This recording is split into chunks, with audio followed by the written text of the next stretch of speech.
Welcome everybody, my name is Josh Rivers, and today I'll be recapping Dragula Season 2, Episode 8. So, this episode is a continuation of the last episode, which I've already talked about, so I'm not going to talk about the looks, I'm just going to talk about the performance, and then the Extermination Challenge, and my thoughts on that. So, the actual performance itself, just something to note off right at the back. I found the looks, the entire energy of the audience and the energy of what the girls gave was more intense than the song. It's a good song, but the song was not as intense as I needed it to be. And I bet if they had a choice, they would go much harder than what the song was. That's just something I want to say off the bat, because I also think each girl topped each other. So Bitch was the first one up, and in my opinion, Bitch in this solo performance, let's just separate this performance into two parts. There's the part where they each have their own verse, and then there's also the part where they're all performing together. I felt that Bitch was, I don't want to say the weakest, but if we have to order them, Bitch was not my favorite in this particular instance. And then next would be Abora, and then next would be Victoria, and then my favorite would be James, just because of the intensity, because I feel each girl topped the one before them. That's just how I viewed this challenge and how I saw it go down.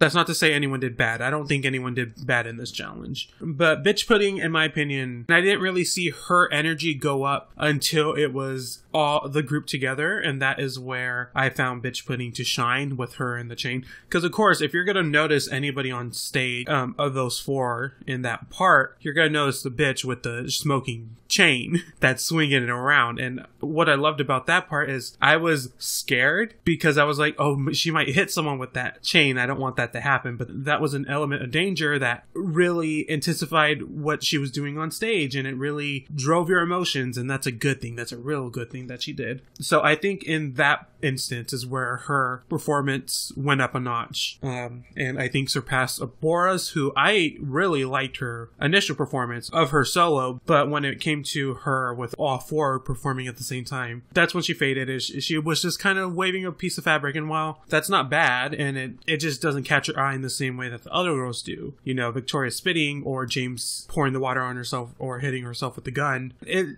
sounds like that's not good. It was good. It was a good performance. It faded compared to the others. It just didn't went there. I feel like she could have done a little something more, something different than what she did. And then we have Victoria, who I was so happy with. I was very worried for her because so far in this competition, her performances, that's a weird term because she's had good performances as showcasing her looks, which is a performance in itself, but like actively having to lip sync something, that has not been so good for her. This time though, it was excellent and I really enjoyed it. I thought it was very good.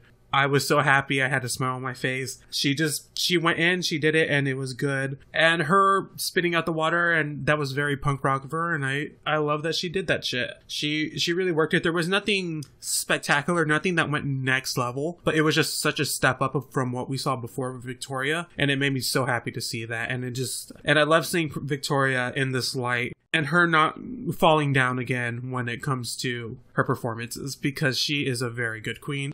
I love everything I saw from Victoria this episode. She really made me happy, and I'm so in for Victoria. You have no idea. And lastly, we have James, who really went in. And James kind of went in a little too much for me because of this song. This song did not... The other girls kind of matched the intensity of the song. Maybe a little bit over. James went so far beyond the intensity of the song. James did so much to it. And it was good. It was such a good performance. It was just a little beyond the song.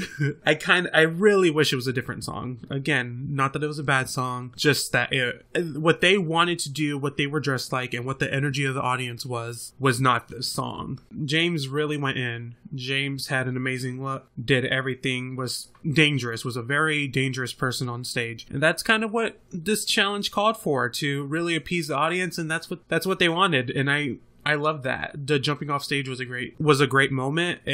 her movements, her actions, she was so manic, she was intense, and I really enjoyed her performance. She really showcased everything that you needed from this challenge in this location. I think it was very clear to me that she was the winner, and of course she did end up being the winner, but all 4 of the queens were up for extermination, which didn't shock me. I think a lot of people were surprised. I was like, no, this happened last year.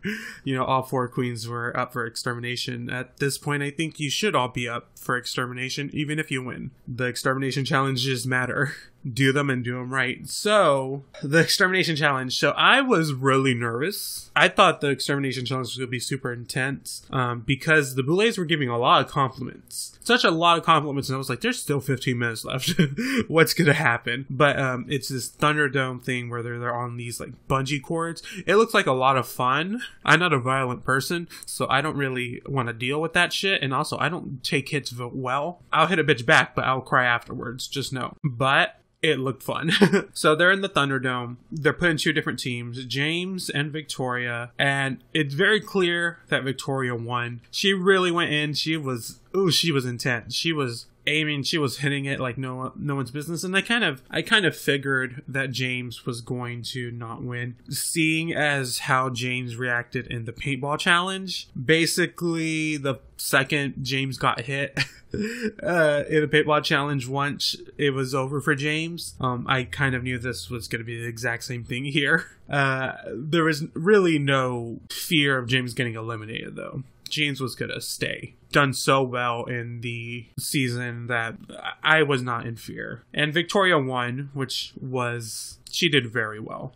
And then we have the battle of the century, Abora versus Bitch. And I was like, okay, there's one thing that has to happen in this fight. I need to see that nose fly off. I need to see it just boop away. And it was a glorious moment because the second Bitch hits her face, her nose flies off, but also all the fruit and stuff that Abora has on her chest explodes, and it was a glorious shot. And I was like, that looks amazing. And Bitch in the end won that, and I feel like that's the sole reason why, because I've rewatched it a couple times. I feel like Abora won because you see Abora run on the floor and jump and swing in the air. I feel like Abora won that. In my opinion, Abora won the Thunderdome against Bitch, but Bitch was declared the winner. I don't agree with that. I think Abora won. I'm okay with the end result of Abora being exterminated. That's how I feel it should have been. But in the Thunderdome, Abora won, not Bitch, in my opinion. Yes.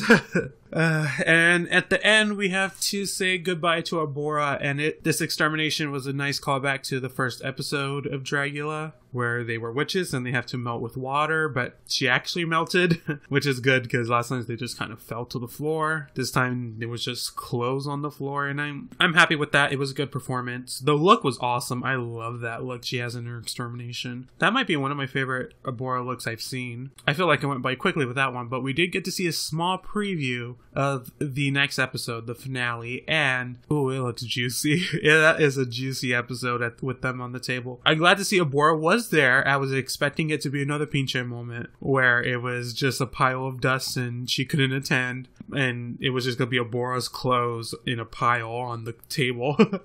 But I'm glad to see Abora was there. But next week's episode looks really good.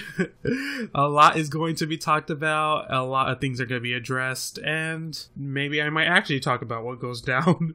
I'm sure I will. But I'm going to end it there. Thank you guys so much for watching. This recap was a little rushed for time. It's a very stressful time of the year, but I really want to get it out as quickly as possible, just to for my own sanity. Because if I put it off, it would not have gone well, especially considering how late the last one was. But thank you guys so much for listening to me ramble about things I like. Hit whatever thumb button relates to whatever emotion you may be feeling right now. You can follow me on Twitter at PixelPixelBoom, and you can join the Discord, link in the description. And you can leave a comment below telling me your suggestions on what I should talk about in the future, Dragula related or not. I love you guys. I will see you guys in the next episode of Dragula, and remember to have fun. Bye guys!